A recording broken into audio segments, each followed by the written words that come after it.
안녕하십니까. 교재 플랫폼 34차 세미나 신대원 교육 개선 이어서 가도록 하겠습니다. 오늘 여러분 참석해 주셨는데요. 반갑습니다. 안녕하세요. 안녕하세요. 예, 교회가 사회를 만나다 시리즈로 쭉 이어오고 있고요. 그 연장선상에서 신대원 교육 과정에 대해서 살펴보고 있는데요. 지난주 목회 역량 강화를 위한 융합 모델도 다루었고, 그리고 문화정보 활용, 이런 측면에서 실질적인 경험들을 함께 나눠보도록 하겠습니다.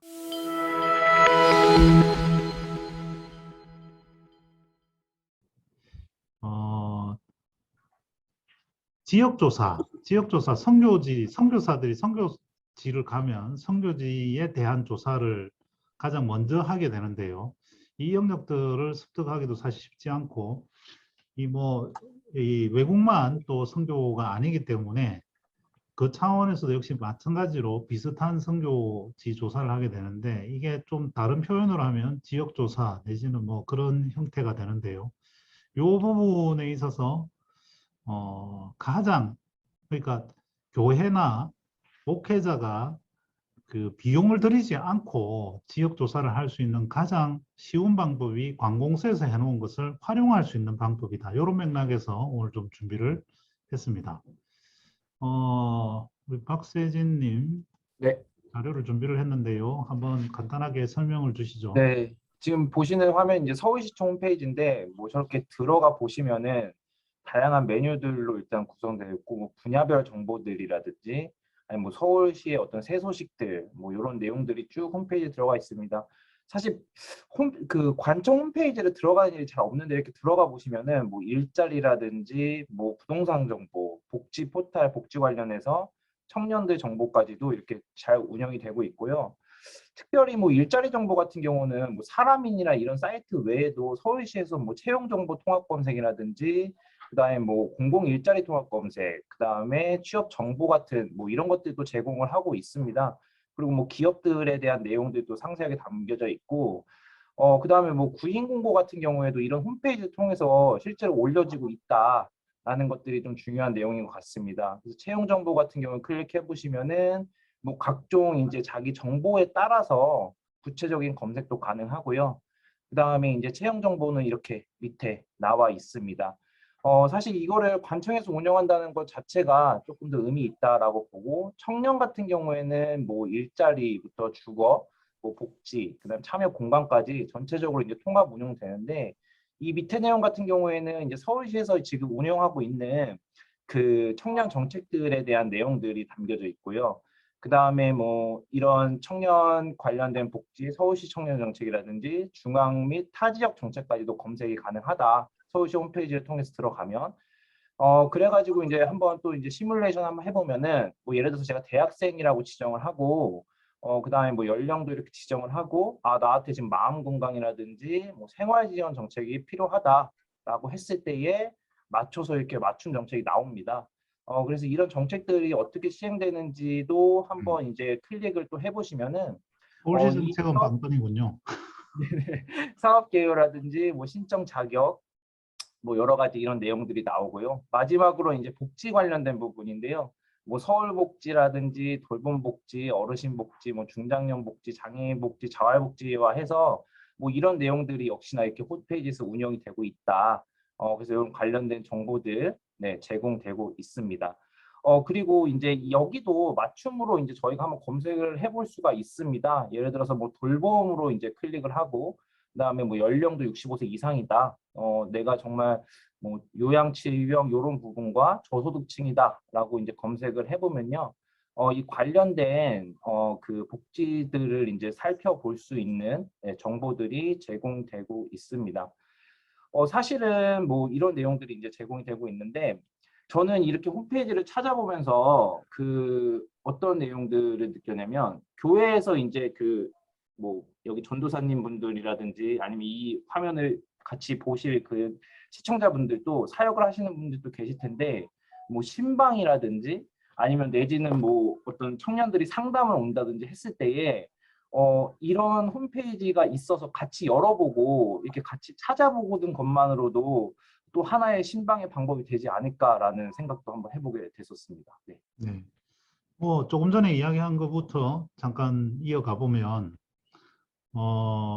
어르신들, 뭐 혼자 사는 어르신들도 있고 또는 좀 경제적 어려움을 가지고 계신 분들이 계시는데 교회가 경제적으로 물질적으로 다 도와드릴 수 있는 부분은 많지 않을 것 같고요. 근데 몰라서 신청을 못해서 이용을 하지 못하는 분들이 꽤 있거든요. 근데 이 부분을 사실은 목회자도 잘 모르기 때문에 소개를 하기가 좀 어려운데 그분들보다는 그래도 우리 목회자분들이 요 영역을 한 몇 번 시행착오는 겪으시겠지만 한번 해보면 어떨까 싶기는 한데요. 이광락님 가능성이 있겠습니까? 네, 지금 실제로 뭐 우리 주변에 좀 어려운 분들, 네. 이런 내용을 잘 몰라서 도움 못 받는 분들이 많이 계신데, 주변에도 그러니까 어떤 집사님이 좀 어려운 겪는 분이 있어서 이제 관공서 통해서 이런 거를 좀 도와주는 사례가 있었고요. 목회자들이 좀 잘 알고 있으면은, 예, 실질적인 도움을 많이 줄 수 있을 것 같습니다. 좋은 정보네요. 근데 사실 이제 이게 그 키워드로 검색을 하든지 아니면 이제 인터넷 사용이 어려우면 전화로도 가능은 한데 이 용어에서 아마 좀 막힐 것 같습니다. 도대체 무엇이 필요해서 무엇을 원한다라고 이제 이 용어나 단어를 알면 한 큐에 바로바로 이렇게 넘어갈 수 있는데 이걸 모르면 장황하게 설명을 해야 되는 사실 뭐 신학적 용어를 아냐 모르냐 하고 사실 비슷한 것이긴 합니다만 조금 그런 영역들에 대한 부분들이 있으면 좋겠다라는 생각이 들고요. 아까 일자리 이야기가 나왔는데 박세진님 여기 목회자들이 원하는 교회 정보도 있을까요? 그거는 없겠죠. 네, 그거는 없지만 그렇다고 그러면 목회자는 이용할 일이 없느냐? 김상선님 요즘 이중직 내지는 뭐 기타 등등 다양한 명칭으로 불립니다만 음소거 제거하시고 이제 하시고 어, 어디서 찾을까요? 일자리 정보를 주로 그런 분들은 아르바이트부터 시작해서 알바몬 많이 찾는데 그게 이제 민간 사이트들은 민간 일자리에 대해서는 굉장히 풍부한 정보들을 가지고 있고요. 공공 일자리에 대해서는 조금 빈약한 것 같아요. 조금 빈약한 것 같고, 조금 전에 봤던 이 이제 관공서에서 제공하는 일자리 사이트들은 또 공공 일자리가 또 굉장히 많거든요. 그 공공 일자리가 요즘은 그 최저임금이 인상되고 하면서 대부분 그 아르바이트 일자리는 시급이나 아니면 뭐 월급여가 거의 비슷해지는 것 같습니다. 비슷해지는 것 같은데 업무 강도나 업무량은 아무래도 공공 일자리가 조금 그래도 아직까지는 좀 편한 것 같습니다. 전체적으로. 그래서 그런 부분들을 찾기에는 이 사이트가 도움이 된다. 근데 앞서 보신 것처럼 청년에 한정되는 건 아니죠. 네, 예, 아닙니다. 성인 일자리도 있습니다. 그래서 목회자분들 중에서 중년 넘어가시는 분들도 새로운 일자리 찾는 분들도 많고 제가 요즘 대리운전을 좀 자주 이용하는데 뭐 술 먹고 이용하는 것은 아니고 좀 출퇴근을 그렇게 하고 있는데 굉장히 이제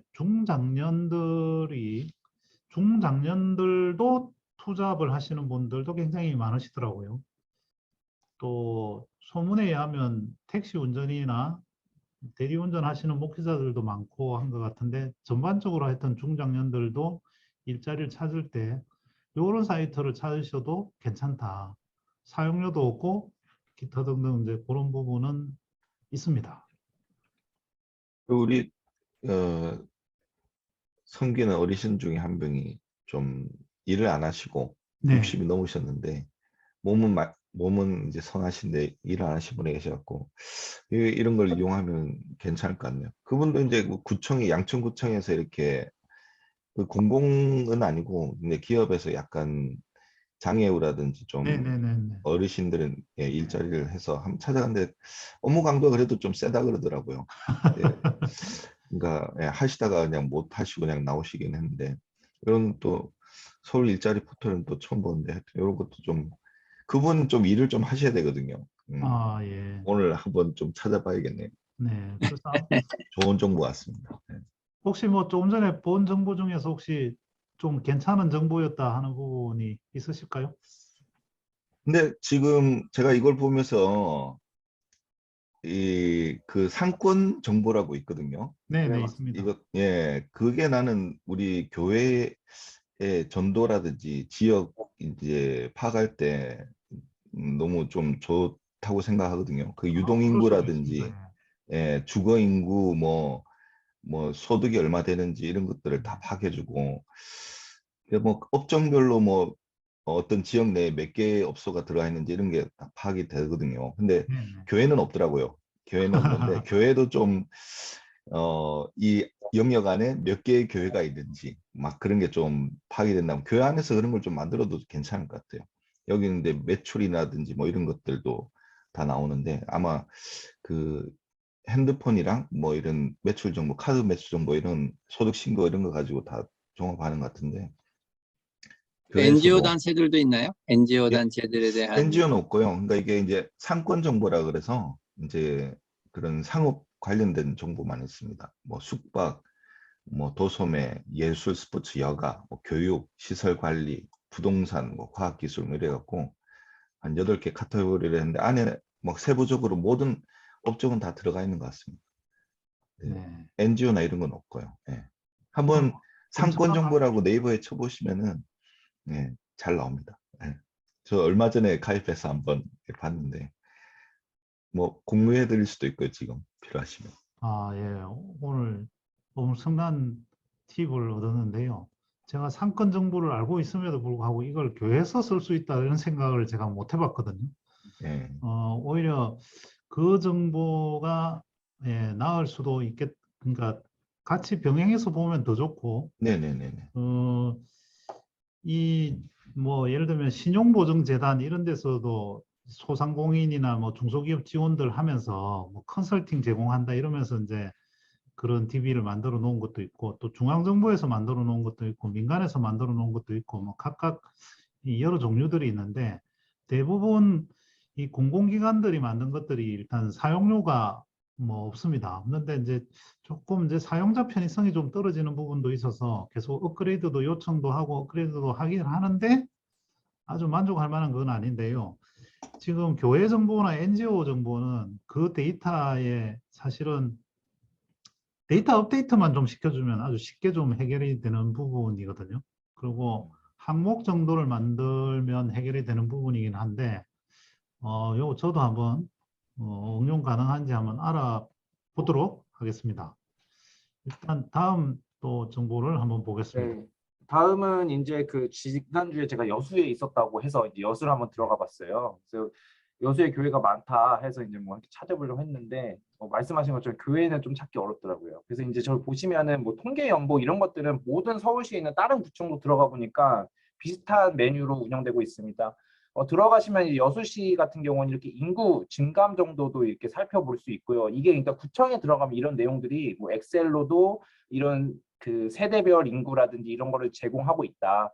그리고 이제 좀 인포그래픽으로 이제 해가지고 이렇게 좀 여수의 어떤 하루, 그다음에 여수의 어떤 평균 기온이라든지 뭐 세금 징수 내용들 이런 내용들이 있고 여기 여수시 같은 경우 이렇게 사이드 탭을 이제 클릭을 하고 들어가면은 각종 정보들, 특별히 이제 복지를 한번 보면은 뭐 분야별 복지라고 해서 들어가서 뭐 기초생활 이렇게 들어가서 뭐 요 관련된 뭐 내용들뿐만 아니라 뭐 산정 기준들까지도 이렇게 좀 제시를 하고 있더라고요. 근데 우리가 보통 이런 홈페이지를 네이버 외에는 잘 들어가 보질 않기 때문에 정보들이 이렇게 많은지를 잘 모르는 것 같습니다. 근데 그 서울시 외에도 뭐 이런 구청급의 정도 수준의 이제 홈페이지를 들어가도 이런 내용들을 좀 제공하고 있다. 네, 라는 걸 한번 좀 보여드렸습니다. 네. 네. 뭐, 요 부분은 이제, 예를 들면, 이제, 지방에 있는 도시라는 측면에서도 한번 예시로 살펴볼 수 있고요. 또 이제 뭐 행정용어로는 이제 기초자치단체, 이제 시, 군, 구에 서울로 하면 이제 구청에 해당하는 그런 영역인데요.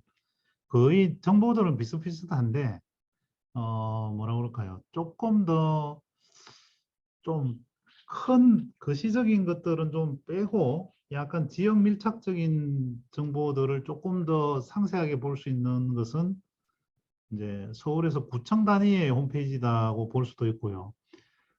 이 동주민센터 홈페이지를 들어가셔도 역시 비슷하게 볼 수 있습니다. 근데 그 전반적으로 이 서울 지역의 교회들이 일개 동 단위로 목회 지역 내지는 영역을 설정하고 있지는 않기 때문에 최소가 뭐 구단이고 뭐 대부분 거의 전국구다시피 거의 대부분 이렇게 걸쳐져 있기 때문에 아마 이제 조금 다를 수도 있을 것 같긴 한데요.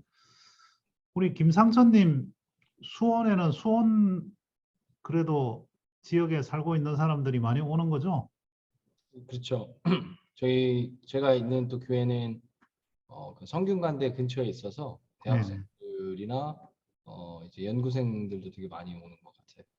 네네.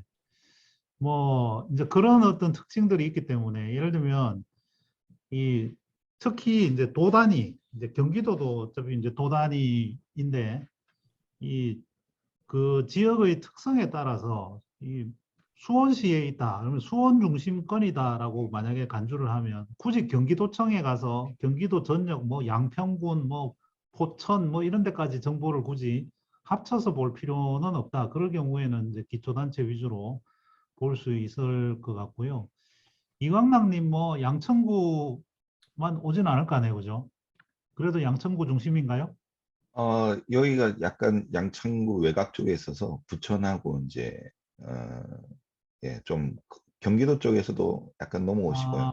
예. 예, 그러면 경계선에 있습니다. 자료를 네네. 보기가 이제 좀 서울과 경기도를 보기는 애매하고 네, 양천구, 부천시, 강서구 뭐 이런 데를 이제 그렇죠. 예, 각각 이렇게 예, 좀 보면 네, 특징들을 잡을 수는 있을 것 같습니다. 보통 이제 가장 쉬운 지표로 보는 게 공공임대 아파트가 얼마나 있느냐 이런 거 주로 보거든요. 그러면 이제 거기는 가난한 구청이다. 가난한 구다. 음, 그리고 복지 비용이 많이 나간다. 이게 이제 행정적으로는 그런데 음. 이 목회할 때는 임대 아파트가 많으면 좋아하시나요? 아니면 별로 안 좋아하시나요? 어떻게 되죠? 서 교수님 혹시 아이디어가 없습니다. 그 정치인들하고 구청장들은 복지 수요가 많은 곳을 아주 싫어합니다. 아주 많이 싫어합니다. 많이 싫어하는 이유가 거의 구별로 들어오는 수입은 정해져 있는데 거의 뭐, 뭐 인구나 산업에 따라서 좀 기타 등등 좀 다르긴 하지만 거의 비슷한데 이 복지 예산들이 중앙정부에서 다 주는 게 아니고 중앙정부에서 뭐 한 50%, 그다음에 뭐 서울시 같은 광역자치단체에서 한 25%, 나머지를 이제 기초단체단체에서 부담을 하라 뭐 이런 식이거든요. 그러니까 복지 대상자가 많으면 그쪽에 지출해야 되는 돈이 이제 예산이 많아지다 보니까 그래서 이걸 조정하자 막 이런 요구들도 있는데 잘 안 됩니다. 잘 안 되는데 근데 어떤 측면에서는 뭐 교회에서는 뭐 구제 사업이나 구제 예산을 아주 많이 쓰고 있지는 않기 때문에 이제 그런 맥락에서는 좀 상관이 없을 수도 있고 또 상관이 없다고 보는 것이 좀 사실은 슬픈 현실일 수도 있기는 한데요. 조금 요런 어떤 복지 대상자들 정보라든지 이런 영역들은 그렇게 좀 볼 수는 있을 것 같고 청소년이나 아동 쪽은 사실은 조금 미래 다음 세대 뭐 이런 영역이기 때문에 조금 관심 있게 좀 볼 부분은 있기는 한데 아무래도 목사들이 교회 찾아오는 사람 중심으로 목회나 신방이나 활동들이 중심으로 이어지기 때문에 그 지역에 어떤 사람들이 많이 산다 이런 데 조금 무관심해지는 게 아닌가라는 생각도 좀 들기는 하는데 김상천님 어떠십니까? 청소년 아니죠? 아동이죠? 그렇죠. 저는 이제 아동 부서라서. 특히 뭐 아동은 부모가 데리고 오든지 뭐 이러다 보니까 아주 민감하지는 않을 것 같기는 합니다. 네. 부교육자들 뭐 교구 담당하는 분들 어울릴 기회가 좀 있나요? 대화할 기회가 있나요? 그렇게 뭐 많지는 않은 것 같아요. 그래서 역시 이제 큰 교회 사역자가 많은 곳의 어떤 약간 좀 특징이긴 한데 따로따로. 하긴 하는데 그래도 뭐 이렇게 디테일하게 그러니까 저희 부서랑 관련된 이제 뭐 유기적인 연결돼서 뭐 가정에 뭐 방문을 해야 된다거나 이런 거는 좀 이제 대화를 하는데 그래도 그렇게 디테일하게는 많이는 못하는 것 같아요. 근데 확실히 이강남님은 전천후로 다 하나요? 네, 긴밀하게 협조를 하죠. 예.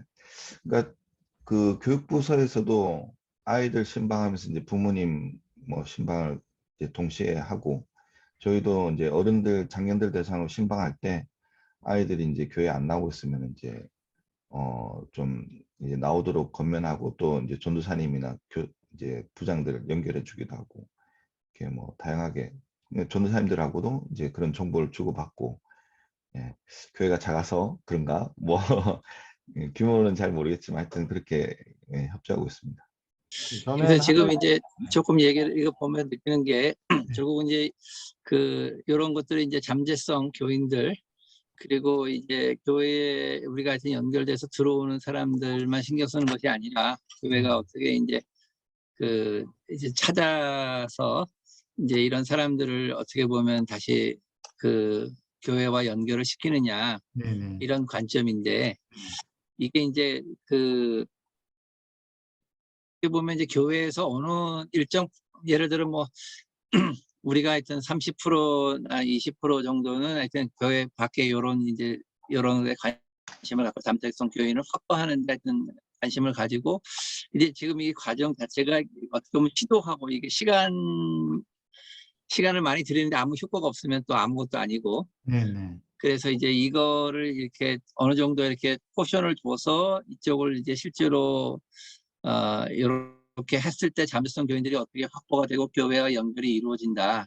이런 이제 목회 모델이랄까, 실천 사례랄까 이런 네네. 게 나와야 되고 이런 게 이제 그 지금 있는 교회에 투여된 그런 인력 안에서 뭔가 이제 이렇게 역할 분담이나 뭐 몇 프로 정도는 우리가 이렇게 일적으로 하여튼 하면서 노력을 한다 하는 것이 있지 않으면 지금의 구조 안에서는 계속 그 있는 사람들, 오는 사람들을 기다리고 있는 구조가 되지 않을까 네네. 이런 생각이 드네요. 예. 맞습니다. 네. 제가 이제 좀 찾아보니까 소위 말하는 성공 사례 내지는 뭐 목회 모델 뭐 이런 영역들은 분명히 존재는 하더라고요. 모델이 전혀 없지는 않은데 이 모델이 소위 완전히 아싸 아웃사이드 상태에 좀 약간 배제되어 있다 보니까 좀 관심을 이렇게 좀 못 받는다, 주목을 못 받는다, 내지는 확산의 한계가 있다, 내지는 약간 그런 부분들을 어떻게 해결해야 하나 그 고민은 좀 되기는 됐습니다. 혹시 그러니까 예를 들면 뭐 통합교단에서도 뭐 지역 목회, 마을 목회 뭐 이런 것들을 총회 차원에서도 뭐 기치를 걸고 했지만 현장에서 느끼는 부분들은 뭐 원래 총회장들은 정치적으로 그냥 그렇게 슬로건으로 그냥 하고 끝나는 거다. 약간 뭐 이런 어떤 분위기도 좀 많은 것 같고 또 그 성공 모델을 이식하는 성공 모델이 축적하는 데는 보통 보니까 뭐 최소 5년에서 한 10년 정도의 시간이 필요하고 또 대부분 그 목회자들이 개인적인 어떤 관심이나 개인적인 그 선행 어떤 지식이나 뭐 이런 부분들을 굉장히 그게 뒷받침되어 있는 상태에서 진행이 되는 것 같은데요. 다른 목회자들이 그걸 따라가기가 이제 거기서 한계가 많이 발생하지 않나라는 생각을 해보긴 했습니다.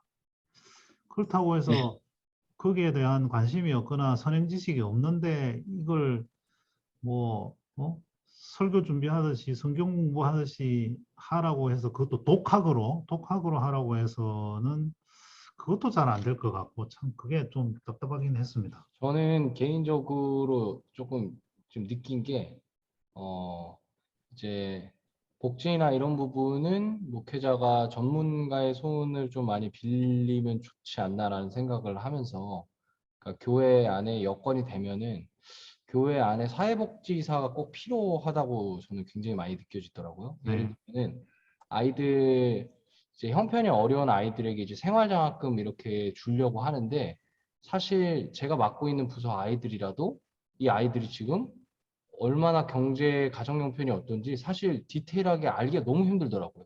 왜냐하면은 그걸 물어보기도 사실 굉장히 조금 조심스럽기도 하고 저도 이런데 그 교회 학교에서 교사로 하고 있는 선생님들 특히 좀 젊은 선생님들은 더 이제 좀 어려워하시더라고요. 근데 그래서 이제 뭐 예를 저 같은 경우는 이제 이런 게 있어가지고 부모님들에게 신청을 받고자 합니다라고 해도 가정 형편이 어려워서 신청을 해도 마땅한 가정인데도 나보다 더 어려운 가정이 있겠지. 혹은 그건 좀 약간 쑥스럽고 민망하니까 안 하는 가정도 있더라고요. 근데 이제 생각을 해보면 사회복지사가 만약에 교회에 있으면은 그 장학금을 신청하고 받는 데 있어서 굉장히 뭐 부끄러움도 느끼지 않고 수월하게 좀 진행될 수 있지 않을까라는 생각 굉장히 많이 하게 됐어요.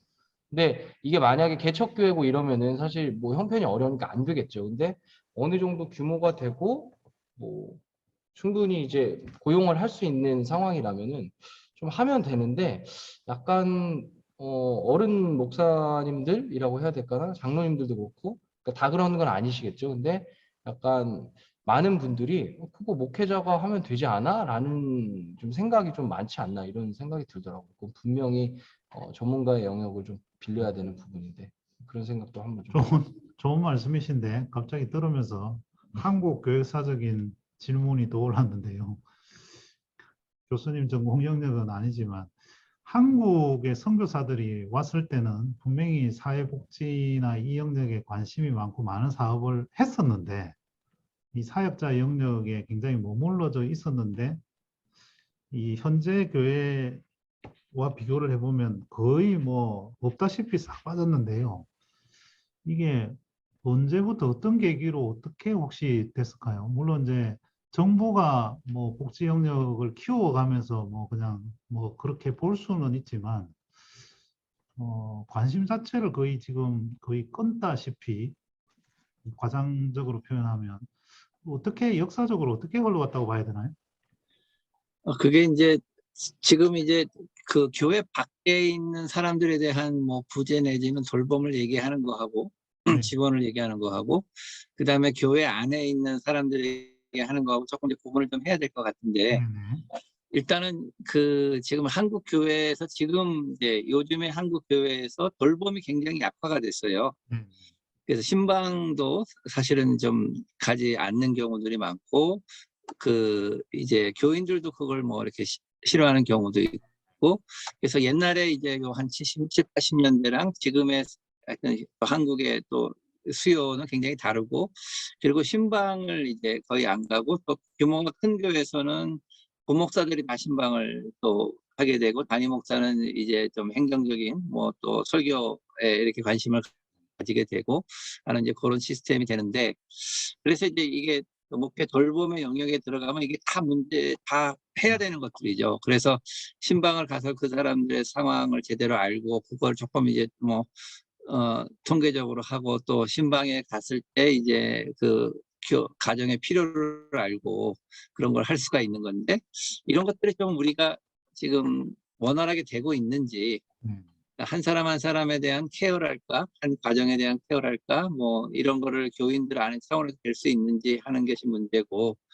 교회 밖에 대해서는 더 지금 이제 어떻게 커넥트를 해야 될지 이게 이제 사회에서 하는 것도 있고, 또 교회가 그 모든 걸 다 하지 못하는 그런 상황도 있고, 뭐 이제 그러면서 이 돌봄의 차원이 굉장히 약화된 것이 아닌가 그렇게 저는 느끼고 있어요. 그러니까 사회 전반적으로 개인화되고 음. 또 교회가 약간 대형 도시화 뭐 기타 등등 하면서 대형화되면서 뭐 그런 현상도 생기고 또 돌봄 자체에 대해서도 좀 약해지고 뭐 여러 가지 것들이 뭐 겹쳐져서 이게 이제 설교 쇼핑 위주로 또 교회가 이루어지기도 하고 여러 가지 것들이 복합적으로 나타난 결과다라고 그렇게 볼 수도 있겠는데 어쨌든 결론적으로는 참 교인들에 대한 돌봄도 약해지고 교회 외부로는 더더욱 그리고 교회가 신뢰를 잃으니까 신뢰도가 떨어지니까 더더욱 외부적으로는 더 거리가 멀어지는 약간 그런 현상도 작용하지 않았나라는 생각이 들기는 합니다. 그래서 이제 아까 얘기를 좀 들으면서 마을 목회를 이제 많이 하는데 마을 목회 어떤 기본적인 관점 안에서는 주로 조금 이제 약간 경기도랄까 약간 이제 그런 데서는 마을 목회 개념이 탁 들어오는데 이 대도시 서울에서는 이 마을 목회라는 개념이 뭔지가 잘 안 들어오거든요. 그러니까 사실은 그걸 하려면 도시 목회를 해야 될 것 같아요. 그래서 네네. 어반 미니스트리라고 하는 것들이 미국에는 있는데 네.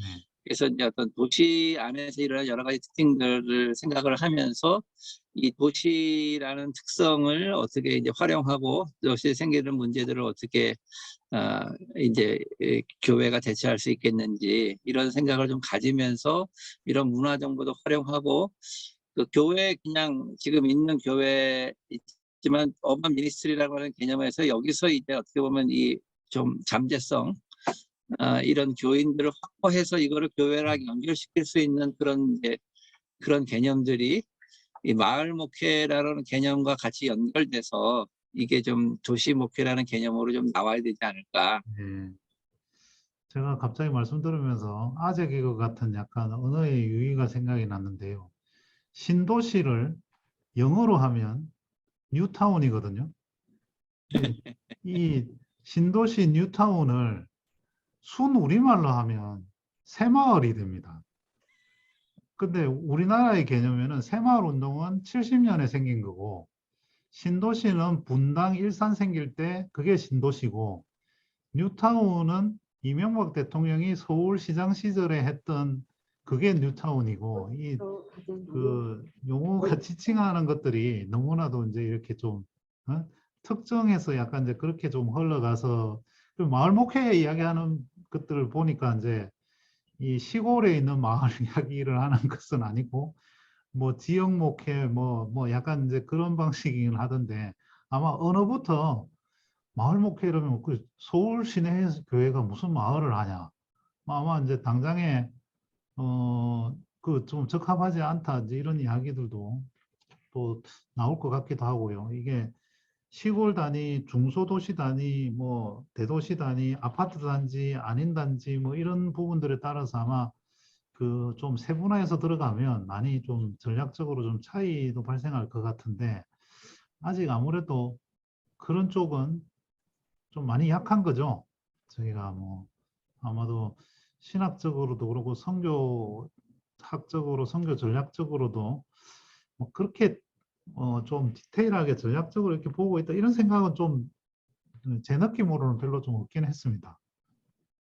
그냥 저희는 표준화된 목회 룰 뭐 그런 거 정도 모든 교회가 새벽 기도를 해야 되고 또 설교 준비 열심히 해야 되고 예배를 통해서 회복해야 되고 이런 것들이 이제 거의 공통적인 어떤 미션 내지는 목표적으로 이렇게 들어오는 게 아닌가 그 생각도 잠깐 좀 들었습니다. 그래서 뭐 실천신학대학원에서 하는 그런 마을 목회 개념들이 뭐고 이제 지역 조사를 한다 그러니까 이제 이런 지역 조사를 하면서 이제 마을 목회를 이제 하도록 돕는 건데 조금 더 적극적으로 나가서 네. 도시 목회라는 개념이고 잠재성 교회를 이제 누군가는 하여튼 치고 나가서 그게 어떻게 적용되는지를 좀 이렇게 연결을 시켜줄 수 있는 그 고리를 만들어주고 그다음에 그것을 지역교회랑 연결을 시켜주든지 뭐 이런 식으로 연결을 하면서 이게 하여튼 영역이 이제 어떻게 보면 하여튼 잠재성 교회에 지금 들어와 있지 않는 교인들을 뭐 지금은 기본적으로 전도하는 개념으로 생각을 하고 있는데 그거를 조금 이제 선교라고 좀 종합적인 개념으로 가면서 이제 그 가서 고리를 만들어내는 어떤 전이대가 있으면 좋겠다. 왜냐하면 않으면 교회 안에서 지금 일반 교회 어떤 벽이 안에서는 이루어질 수 없는 일이라고 느껴지거든요. 네.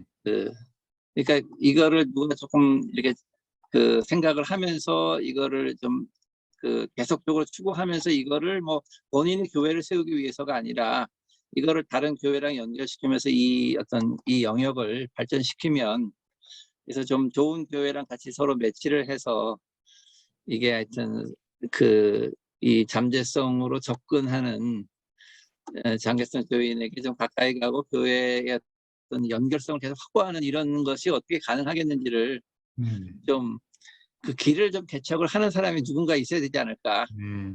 그렇게 느껴지는 거예요. 예. 감사합니다. 오늘 신대원 교육 개선과 관련해서 특히 문화 정보를 활용하는 방법에 대해서 조금 살펴보았습니다.